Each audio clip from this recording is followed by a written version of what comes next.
ধরলাম এখানে একটা রেখা, এই যে একটা রেখা, এই রেখাটাকে বলা হয় নিয়ামক। নিয়ামক অর্থাৎ আমরা এটাকে নিয়ামক বা দ্বিকাক্ষ বলতে পারি। তো এই যে এই খাড়া রেখাটা বলা হয় নিয়ামক, আর আনুভূমিক যে একটা রেখা সেটা এক্স অক্ষ হতে পারে বা অন্য যে কোনো অক্ষ হতে পারে, হ্যাঁ, মানে যে কোনো একটা এক্স অক্ষের সমান্তরাল রেখা হতে পারে। তো সেই এই যে রেখাটা এটাকে বলা হয় অক্ষরেখা। অক্ষরেখা। তাহলে আমরা পরাবৃত্তের মধ্যে চিনলাম নিয়ামক, অক্ষরেখা। আসলে অক্ষরেখা কোনটা হবে? অক্ষরেখা হচ্ছে যেই রেখাটা কি, এই যে শীর্ষ, এটা হচ্ছে পরাবৃত্তের শীর্ষ এবং উপকেন্দ্র। এই যে আমরা এস দ্বারা যেই বিন্দুটাকে ইন্ডিকেট করেছি, এই বিন্দুটা হচ্ছে উপকেন্দ্র। উপকেন্দ্র। তাহলে আমরা পরাবৃত্তের মধ্যে জানলাম উপকেন্দ্র আছে, পরাবৃত্তের উপর যে কোনো একটা বিন্দু পি নিলাম, নিয়ামক রেখা আছে এবং একটা অক্ষরেখাও আছে। তো পরাবৃত্তের নিয়ামক রেখা, অক্ষরেখা এবং উপবৃত্ত, এই যে বিন্দু মানে বিন্দুগুলোর অবস্থান, এদের মধ্যে পারস্পরিক একটা সম্পর্ক আছে। যে সেই সম্পর্কটা কি?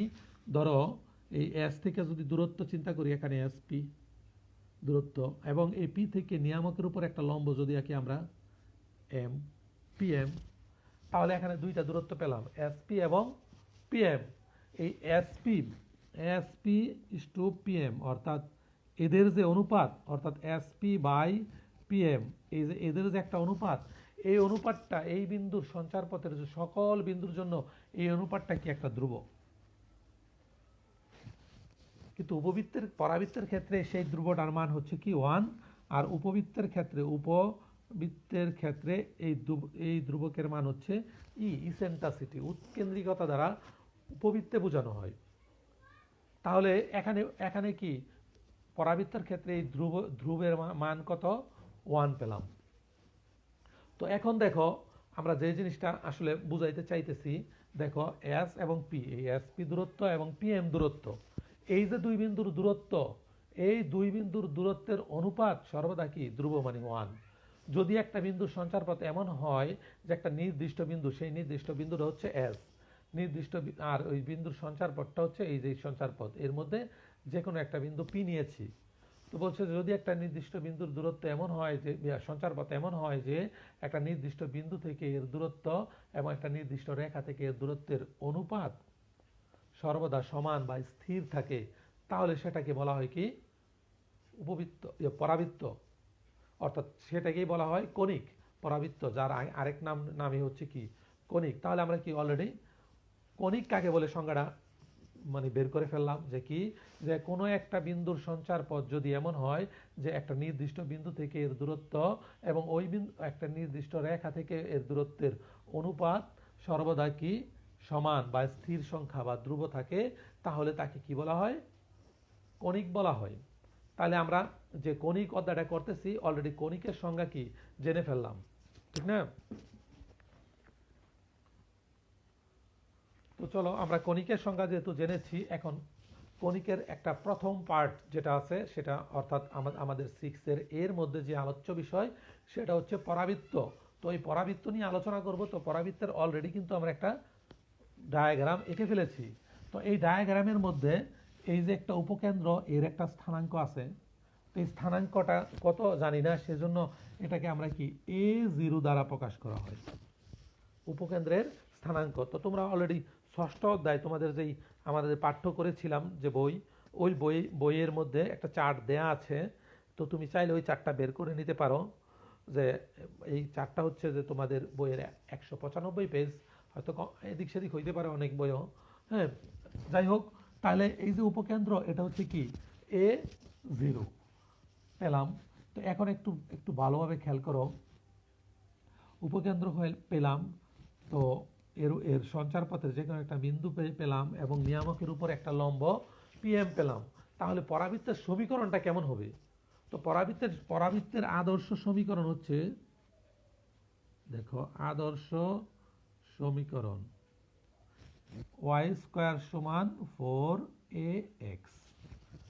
এটা হচ্ছে এই চিত্রের জন্য, যদি আদর্শ সমীকরণটা এমন হয় y² সমান 4ax হতে পারে, আবার x² সমান 4ay ওয়াইও হতে পারে।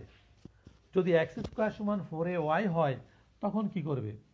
এক্স স্কোয়ার সমান 4ay হলে তুমি যে কাজটা করবে সেটা হচ্ছে যে এর চিত্রটা হবে এমন, এই, তার মানে কি পরাবৃত্তের দিকটা কি অলরেডি ঘুরে গেল। তো এই হচ্ছে আমাদের কি মানে এই ডায়াগ্রামের জন্য যদি এখানে একটা মাইনাস থাকতো তাহলে এই চিত্রটা ঘুরে এদিকে হয়ে যেত, আর এখানে যদি একটা মাইনাস থাকতো তাহলে কি এটা নিচের দিকে চলে যেত। তার মানে মোটামুটিভাবে আমরা এই ডায়াগ্রাম সম্পর্কে জানলাম। তো এখানে প্রশ্ন হচ্ছে যে এই যে একটা ধ্রুব আমরা এ দেখতেছি আসলে এইটা কি, এটা তো আমাদের জানা দরকার, তাই না? তাহলে দেখো এটা হচ্ছে এই যে পরাবৃত্তের একটা বিন্দু, এই বিন্দুটা ধরো এটা এস আর এটা ধরলাম আমরা এ, এই বিন্দু স্থানাঙ্ক হচ্ছে 0 0। এই বিন্দু স্থানাঙ্ক কি আমাদের 0 0। তো এখন এই একে বলা হয় শীর্ষ, একে বলা হয় শীর্ষ। তাহলে পরাবৃত্তের শীর্ষ জানলাম। তো এখন শীর্ষ থেকে উপকেন্দ্র পর্যন্ত যে দূরত্ব, এই যে দূরত্ব, এই দূরত্বটাকে বলা হয় তোমার কি যে এই যে ধ্রুবক এর মান শীর্ষ। তো আরেকটা আমাদের অঙ্ক করার জন্য সুবিধা মতো জেনে রাখবে, যদি এই যে অক্ষরেখা এবং নিয়ামকের ছেদবিন্দু জেড হয়, অক্ষরেখা এবং নিয়ামকের ছেদবিন্দু যদি জেড হয় তাহলে দেখো এই এর মধ্যে কি সম্পর্ক, এখানে এই জেড এ ইকুয়ালস টু এস, অর্থাৎ এখান থেকে অক্ষরেখা এবং নিয়ামকের ছেদবিন্দু থেকে শীর্ষের দূরত্ব এবং শীর্ষ থেকে উপকেন্দ্রের দূরত্ব, এই দুই দূরত্ব কি সমান। এবং এই যেহেতু আমাদের এই এ সমান এ, তার মানে এতটুকু সমান আমরা কি এ লিখতে পারি। তাহলে মোটামুটিভাবে অনেকটা মানে কন্ডিশন আমরা জেনে ফেললাম। এর মাঝখানটা উপকেন্দ্রের স্থানাঙ্ক জানলাম A0, শীর্ষের শীর্ষবিন্দু জানলাম কি 0 0। তারপরে এখানে আমাদের জানার আছে যে এই যে নিয়ামকটা এর সমীকরণ কেমন হবে, এই যে অক্ষরেখা এর সমীকরণ কেমন হবে, এগুলো আমাদের জানা দরকার। তো আমরা জানবো যে নিয়ামকের সমীকরণ। তো নিয়ামক দেখো তো এই যে নিয়ামকটা যে গেছে এদিক দিয়ে চলে গেছে না, তো এই নিয়ামকের সমীকরণের সূত্র হচ্ছে নিয়ামক হচ্ছে x সমান -a, এটা হচ্ছে নিয়ামকের সমীকরণের সূত্র। তো নিয়ামকের সমীকরণ জানলাম। এখন এই অক্ষরেখাটা ওয়াই অক্ষ হতে পারে, এক্স অক্ষ হতে পারে, তাই না? অথবা এটা এটা হচ্ছে অক্ষরেখা। অক্ষরেখা কি যদি এক্স অক্ষ হয় তাহলে এক্স অক্ষের মধ্যে কি ওয়াই এর ভ্যালু 0, তার মানে অক্ষের সমীকরণ এটা হচ্ছে নিয়ামকের সমীকরণ পেলাম। এখন আমরা অক্ষের সমীকরণ বের করব। অক্ষের সমীকরণ যদি এটা এক্স অক্ষ হয় তাহলে কি ওয়াই সমান 0, তার মানে কি আমরা অক্ষের সমীকরণও পেয়ে গেছি।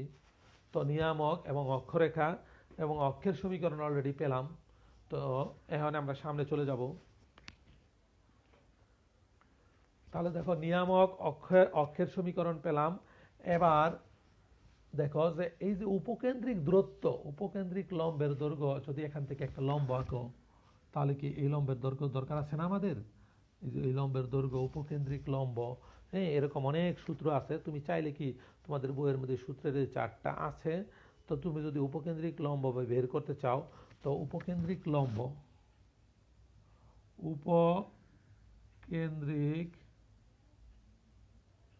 লম্বের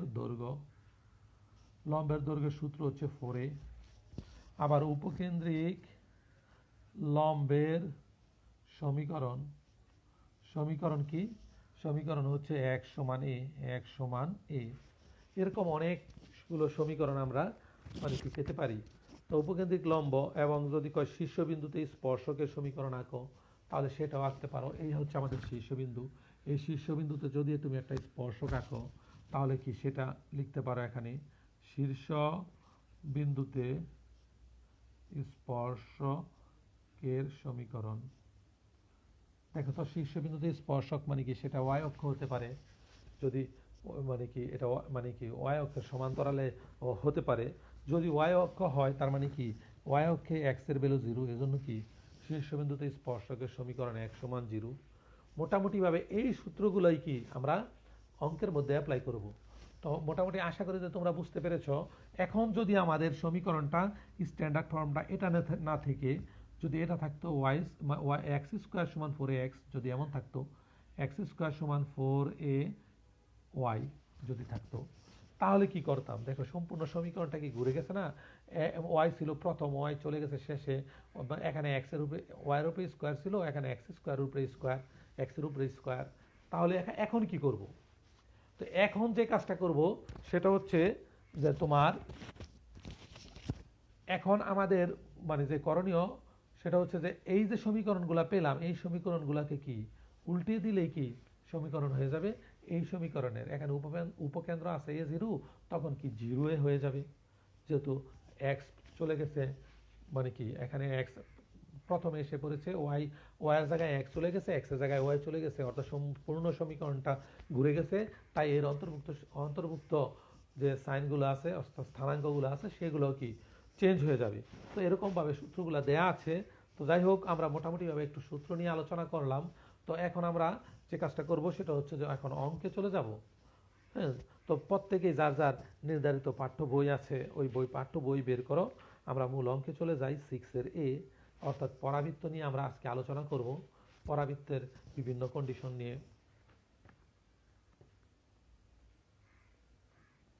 তো দেখো আমাদের ষষ্ঠ অধ্যায় এখানে আছে, যে ষষ্ঠ অধ্যায়ের মধ্যে প্রথমে অনেকগুলো অঙ্ক আছে। এর মধ্যে 4 নম্বর অঙ্কটা আমাদের মানে কি ঢাকা বোর্ডে 11 সালে এবং 2008 সালে মানে বহু মানে সালে এসেছে। তো এরকম একটা কমন অঙ্ক আমরা এখন করতে যাব। চলো।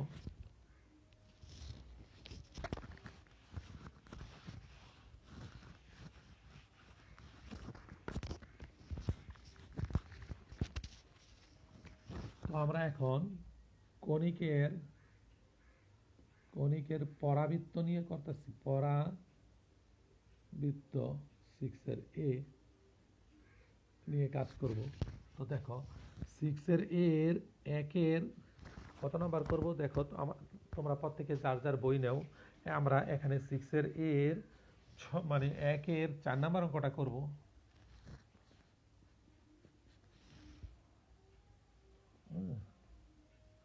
চার অথবা 5 যে অঙ্কটাই তুমি চাও। তো দেখো 4 নাম্বার অঙ্কটা যদি করি 1-এর 4, আমাদের অঙ্কটা দেওয়া আছে এক্স স্কোয়ার সমান 4 ইন্টু 1 মাইনাস ওয়াই। এই হচ্ছে আমাদের অঙ্ক, এক্স স্কোয়ার সমান 4 ইন্টু 1 মাইনাস ওয়াই। তো এই অঙ্কটা বহু বোর্ডে এসেছে। তো একে আগে আমাদের ফর্মে নিতে হবে, যে আদর্শ রূপে নিতে হবে। তারপর আমাদের এখানে চেয়েছে কি, যে পরাবৃত্তের শীর্ষ, উপকেন্দ্র, উপকেন্দ্রিক লম্বের দৈর্ঘ্য, নিয়ামকের সমীকরণ ইত্যাদি ইত্যাদি। তো এই সব কাজগুলোই কি আমরা করব। তো যাই হোক, চলো এখন আমরা মূল কাজে চলে যাই। একে আমাদের স্ট্যান্ডার্ড ফর্মে নিতে হবে। আমাদের স্ট্যান্ডার্ড ফর্মটা কি দেখো, আমাদের স্ট্যান্ডার্ড ফর্মটা হচ্ছে যে ওয়াই স্কোয়ার সমান 4ax অথবা এক্স স্কোয়ার সমান 4ay। এখন এর মধ্যে কোন ফর্মে নিব, উপরেরটাই নিব না নিচেরটাই নিব, এটা নির্ভর করবে কোন জায়গা থেকে? এটা নির্ভর করবে যার উপরে স্কোয়ার আছে। দেখো এখানে এক্স এর উপরে স্কোয়ার আছে, তার মানে কি দ্বিতীয় ফর্মে চলে যাবে। আর দ্বিতীয় ফর্মে দেখো ওয়াই থাকতে হবে প্রথম, এখানে ওয়াই আছে পরে। তবে দেখো আর আমরা এটাকে ওরকম এই ফর্মে নেওয়ার চেষ্টা করি, যেহেতু এই পাশে এক্স স্কোয়ার আছে, ওই পাশে 4ay বানানো দরকার আমাদের, তাই না? তাহলে দেখো এখানে 4 কম আছে, মাইনাস যদি কমন নেই, এখানে মাইনাস কমন নিলে এখানে ওয়াই মাইনাস 1 আসে। তো যদি আমরা এটাকে এরকম করি, 4 তো আছে, মাইনাস 1 ইন্টু ওয়াই মাইনাস 1, বাস। এখন দেখো আমরা কিন্তু শিখেছিলাম শুধু এক্স স্কোয়ার সমান 4ay এরকম, কিন্তু দেখো এখানে কেমন একটা রাশি, একটু মানে বড় ধরনের। আসলে একেবারে সহজ, খেয়াল করো। তো আমরা এখানে ধরে নিব, ধরি এক্স তো এক্স আছেই, তো সেটাকে ধরার দরকার নাই। বড় হাতের ওয়াই ইকুয়ালস টু ধরলাম ওয়াই মাইনাস 1, আর এ ইকুয়ালস টু মাইনাস 1। তাহলে আমাদের সমীকরণটা কি দাঁড়ালো? ছোট হাতের এক্স স্কোয়ার সমান 4ay। তো এখন দেখো এখানে কিন্তু আমাদের মূল সমীকরণ, যে এখানে এক্স হচ্ছে ছোট হাতের, ওয়াই হচ্ছে বড় হাতের, একটু কিন্তু মনে রেখো। হ্যাঁ, এগুলো আমাদের কাজ করার জন্য লাগবে। তো আমাদের যে সমীকরণ, সেখানে চেয়েছে যে পরাবৃত্তের শীর্ষবিন্দু। তো শীর্ষবিন্দু দেখো আমাদের কিন্তু এখন যে চার্ট আছে সূত্রের, তোমাদের বইয়ের 195 পেজে, ওই চার্টটার মধ্যে দেখো যে শীর্ষ 0 0 স্থানাঙ্ক দেয়া আছে এবং দোনো ক্ষেত্রেই, অর্থাৎ ওয়াই স্কোয়ার সমান 4ax হলেও 0 0 এবং এক্স স্কোয়ার সমান 4ay হলেও কি 0 0। তাহলে আমরা এর শীর্ষ লেখো, শীর্ষ ছোট হাতের এক্স লিখবো এবং কি বড় হাতের ওয়াই লিখবো, এত ইকুয়ালস টু 0 0। পেলাম শীর্ষ। কিন্তু একটু ভালোভাবে খেয়াল করো, আমাদের কিন্তু কথা ছিল যে কি মূল সমীকরণে এক্স এবং ওয়াই উভয়ই কি ছোট হাতের হতে হবে, কিন্তু এখানে কি ওয়াই কিন্তু অলরেডি বড় হাতের, তাহলে একে কি আমরা ছোট হাতের ওয়াই কনভার্ট করতে হবে। তাহলে দেখো এই যে 0, এই প্রথম 0 ছোট হাতের এক্স এর জন্য লিখলাম, এই যে বড় হাতের ওয়াই এখানে এটার জন্য হচ্ছে পরের 0। তো এক্স ছোট হাতের এক্স এর তো কোনো মান নেই, কিন্তু বড় হাতের ওয়াই এর মান আছে। ছোট হাতের ওয়াই মাইনাস 1 ইকুয়ালস টু 0, অর্থাৎ ওয়াই সমান 1। তাহলে আমরা শীর্ষ পেলাম কত, শীর্ষ এখন কিন্তু সব ছোট হাতের এক্স ওয়াই সমান 0 1। বাস, অলরেডি কিন্তু আমরা শীর্ষ পেয়ে ফেলেছি। তো আশা করি কি তোমরা বুঝতে পেরেছ। তো পরে এর মধ্যে এই অঙ্কটার মধ্যে শীর্ষের পরে আবার উপকেন্দ্র চেয়েছে। আমরা কিন্তু সমীকরণে দেখিয়েছিলাম উপকেন্দ্র হচ্ছে a0, কিন্তু যখন সমীকরণ চেঞ্জ হয়ে যাবে তখন উপকেন্দ্র হয়ে যাবে 0a। ঠিক আছে, তাহলে আমরা 0a, অর্থাৎ আমাদের উপকেন্দ্র, কাঙ্ক্ষিত উপকেন্দ্র হচ্ছে 0a। তো আমরা এই 0a এই উপকেন্দ্র নিয়ে এখন কাজ করব। তাহলে দেখো এখানে উপকেন্দ্রের স্থানাঙ্ক কত, ওই আগের মতো এক্স এবং বড় হাতের ওয়াই ইকুয়ালস টু 0a। তো এই ছোট হাতের এক্স সমান তো 0 লিখলাম, এখানে কিন্তু ব্রেকেট, আর এদিকে দেখো বড় হাতের ওয়াই ইকুয়ালস টু a। এখন যার যার মান লিখে দিই, বড় হাতের ওয়াই এর মান ওয়াই মাইনাস 1 আর এর মান -1, এই যে এখান থেকে লিখেছি। তো এখন যদি আমরা এই ওয়াই রাখি -1 এবং +1, ওয়াই ইকুয়ালস টু 0, তার মানে কি উপকেন্দ্র পেলাম 0 0। তো অলরেডি শীর্ষ এবং উপকেন্দ্রর স্থানাঙ্ক আমরা কি অলরেডি বের করে ফেলেছি। তো দেখো এখন পরবর্তী যে স্টেপ সেটা হচ্ছে আমাদের উপকেন্দ্রিক লম্বের দৈর্ঘ্য। উপকেন্দ্র পেয়েছি, উপকেন্দ্রিক লম্বের দৈর্ঘ্য ও নিয়ামকের সমীকরণ নির্ণয় করতে বলেছে। তো উপকেন্দ্রিক লম্বের দৈর্ঘ্য যথারীতি আগের মতোই 4a। তো উপকেন্দ্রিক লম্বের দৈর্ঘ্য বের করব। দেখো এখান থেকে এর উপকেন্দ্রিক লম্বের দৈর্ঘ্য বের করব। দেখো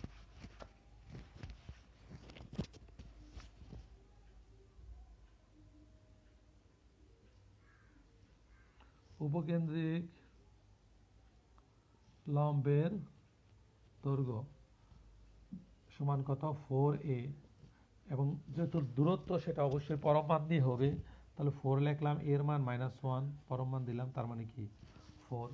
তো উপকেন্দ্রিক লম্বের দৈর্ঘ্য পেয়েছি। এরপর আমাদের বের করতে বলেছে উপকেন্দ্রিক নিয়ামকের সমীকরণ। তো নিয়ামকের সমীকরণ কি, যে আমরা জানি যে নর্মালি নিয়ামকের সমীকরণ হয় x সমান -a, আর এখনো যেহেতু আছে কি বলে এই সমীকরণটা উল্টা, এই জন্য y সমান -a। তাহলে লেখো নিয়ামকের সমীকরণ, নিয়ামকের সমীকরণ বড় হাতের y সমান -a। তাহলে দেখো এখানে বড় হাতের y এর মান কিন্তু আমাদের জানা আছে, ছোট হাতের y -1 আর মাইনাস তো আছেই, -a এর মান -1।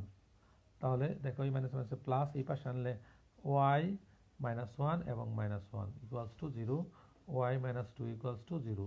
তার মানে কি অলরেডি উপকেন্দ্রিক লম্বের সমীকরণও কি আমরা এই নিয়ামকের সমীকরণও কি আমরা বের করে ফেলেছি।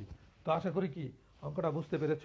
যদি কারো এরপরও কারো সমস্যা থাকে আমাকে মানে বলতে পারো, অর্থাৎ কমেন্ট করতে পারো। তো এখন চলো আমরা পরবর্তী অঙ্কে চলে যাই। তো আমরা 6 এর 1 নাম্বার অঙ্ক অলরেডি জানলাম। তো এখন দেখো টাইপ 2 অর্থাৎ 6 এর মানে কি পরবর্তী টাইপের অঙ্কগুলোর মধ্যে চলে যাই। তো পরবর্তী টাইপের মধ্যে 3 নাম্বারের অঙ্কগুলো একটু বড় বড়। তো ওখান থেকে আমরা একটা অঙ্ক করি, তাহলে তোমাদের কি খুব সহজ হবে অঙ্কগুলো বুঝতে। তো দেখো এখানে 3 4 নাম্বার অঙ্কটা করি। খেয়াল করো,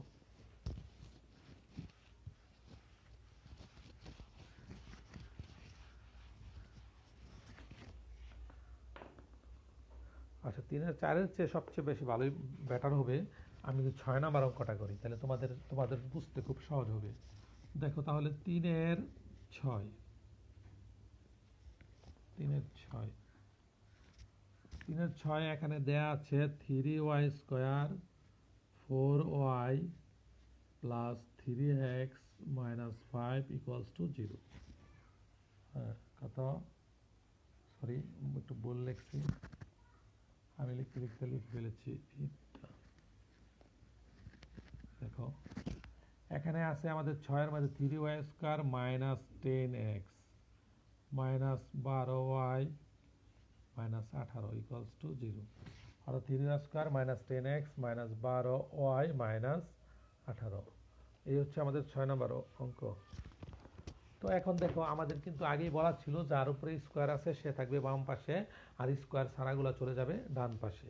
তো দেখো আমরা করার চেষ্টা করি। এখানে দেখো আমাদের এখানে 3y² আছে আর মাইনাস 12y আছে, আর সব আমরা ওই পাশে নিয়ে যাব। তাহলে ওই পাশে নিয়ে যাও, 10x নিয়ে গেলাম এবং 18কে ওই পাশে নিয়ে গেলাম। কিন্তু আমাদের যে সমীকরণ ছিল সেখানে কিন্তু x এর সাথে কোনো সহগ ছিল না, y এর সাথে কোনো সহগ ছিল না। তো আমরা কিন্তু x এবং y এর সাথে কোনো সহগ রাখতে পারবো না। তাহলে এই সহগ না রাখতে হলে আমাদের কি করতে হবে, যে এই সহগগুলোকে চেঞ্জ করতে হবে, অর্থাৎ এর সাথে যে সংখ্যা থাকবে ওইগুলো কি কমন নিয়ে নিতে হবে। তো দেখো আমরা কমন নেওয়ার চেষ্টা করতেছি।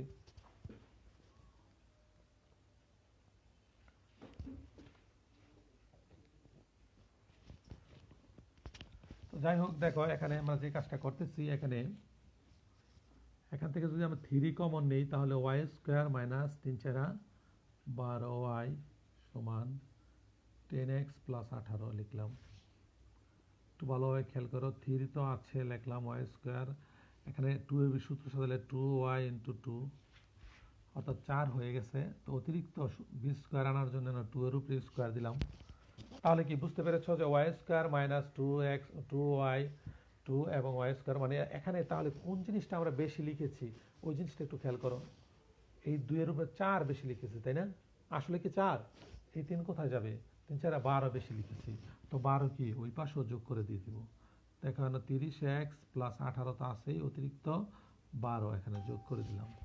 তো যাই হোক, দেখো আমরা 12x যোগ করে দেওয়ার পর যে কাজটা হয়েছে সেটা দেখো, এখানে তো আমাদের 3 আছে মেনে নিলাম, y² minus y minus 2 whole square লিখতে পারি। আর এখান থেকে যদি আমরা 10 কমন নেই তাহলে দেখো এখানে x থাকবে, আর 18 আর 12 30, 3 10 30 আছে। তো সেই কাজটা করবো, এখানে y মাইনাস 2 হোল স্কোয়ার সমান 10/3 x প্লাস 3। এখনও কিন্তু আমাদের ফর্মে যায় নাই, যদি এটা স্কোয়ার ধরি y² প্লাস 2x, কিন্তু এর মধ্যেও কিন্তু আমাদের কি কাজ আছে, যে অবশ্যই কি 4 আনতে হবে।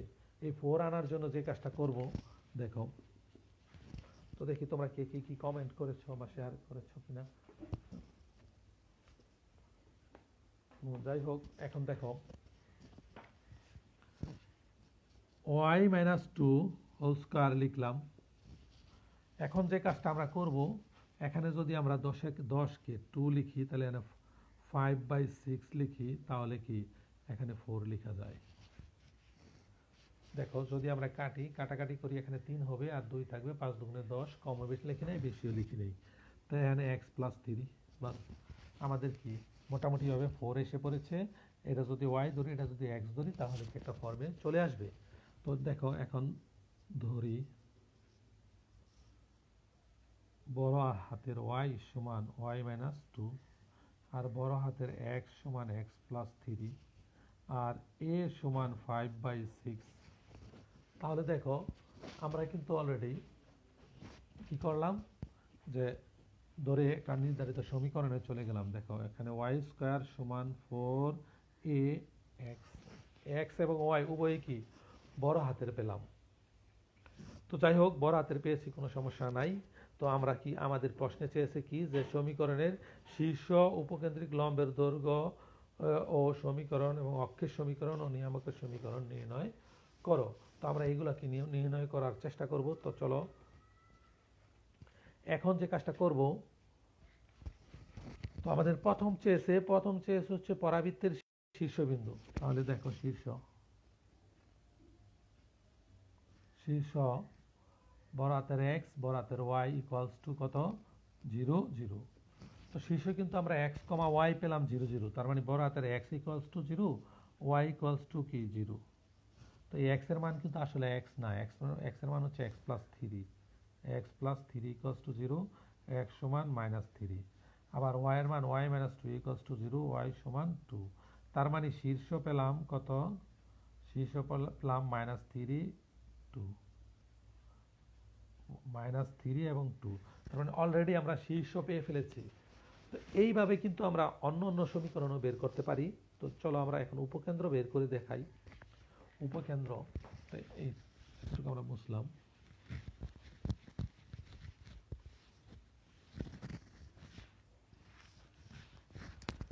তো দেখো উপকেন্দ্র,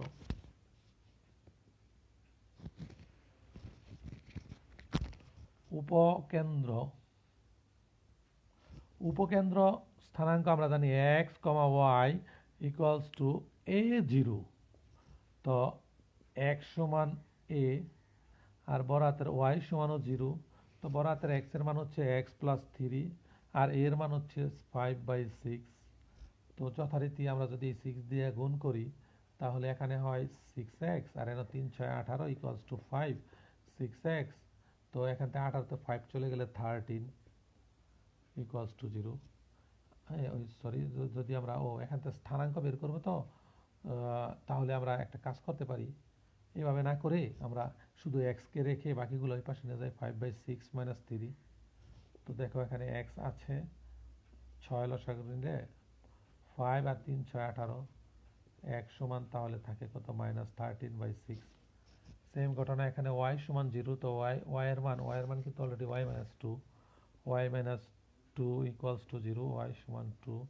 তার মানে উপকেন্দ্র হচ্ছে -13/6 2। বাস, অলরেডি কি আমরা উপকেন্দ্র পেয়ে ফেলেছি। তো উপকেন্দ্র পেলাম, শীর্ষ পেলাম, এখন আমাদের দরকার কি যে উপকেন্দ্রিক লম্বের দৈর্ঘ্য ও সমীকরণ এবং অক্ষের সমীকরণ ও নিয়ামকের সমীকরণ। তো আমরা এই কাজগুলো এখন করব। অক্ষের সমীকরণ, নিয়ামকের সমীকরণ, লম্বের সমীকরণ, এগুলা কি আমরা চাইলে প্রত্যেকেই এগুলো কি বের করতে পারবো। তো সেম ওয়েতে তুমি যখন এর অক্ষের সমীকরণ বের করবে, দেখো এখানে আছে কি যে আমাদের চেয়েছে পরে উপকেন্দ্রিক লম্বের দৈর্ঘ্য, সেই মতে উপকেন্দ্রিক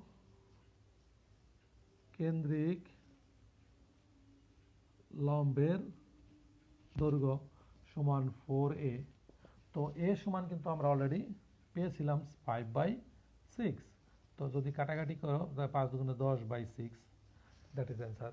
তো এরকম করে কি তুমি চাইলে কি সকল অঙ্কগুলো করতে পারবে। তো আশা করি তোমরা এই অঙ্কগুলো বাসায় প্রত্যেকে ট্রাই করবে। হ্যাঁ, এবং তোমাদের ক্লাসের সময়ও প্রায় শেষের দিকে।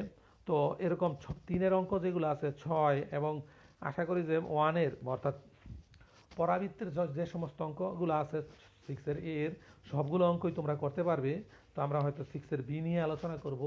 এরপরও যদি 6-এর এর কোনো অঙ্ক তোমাদের করা লাগে তাহলে অবশ্যই আমাকে কি মেসেঞ্জারে জানাবে। তো আমি কি ওই সমস্ত অঙ্কগুলো আগামী ক্লাসে করব। আর তোমরা অবশ্যই মনে রাখবে যে তোমাদের কিন্তু ফেব্রুয়ারি থেকে পরীক্ষা, এবং ওই পরীক্ষায় অংশগ্রহণ করতে হবে এবং ভালো রেজাল্ট করতে হবে। আর সবচেয়ে বড় কথা হচ্ছে যে করোনার এই পরিস্থিতিতে সবাই এরকম সতর্কভাবে বাসায় থাকবে এবং ভালোভাবে পড়াশোনা করবে এবং হোমওয়ার্কগুলো ঠিকঠাক মতো পালন করবে। তো এই বলে আমার ক্লাস শেষ করতেছি। আসসালামু আলাইকুম ওয়া রাহমাতুল্লাহ।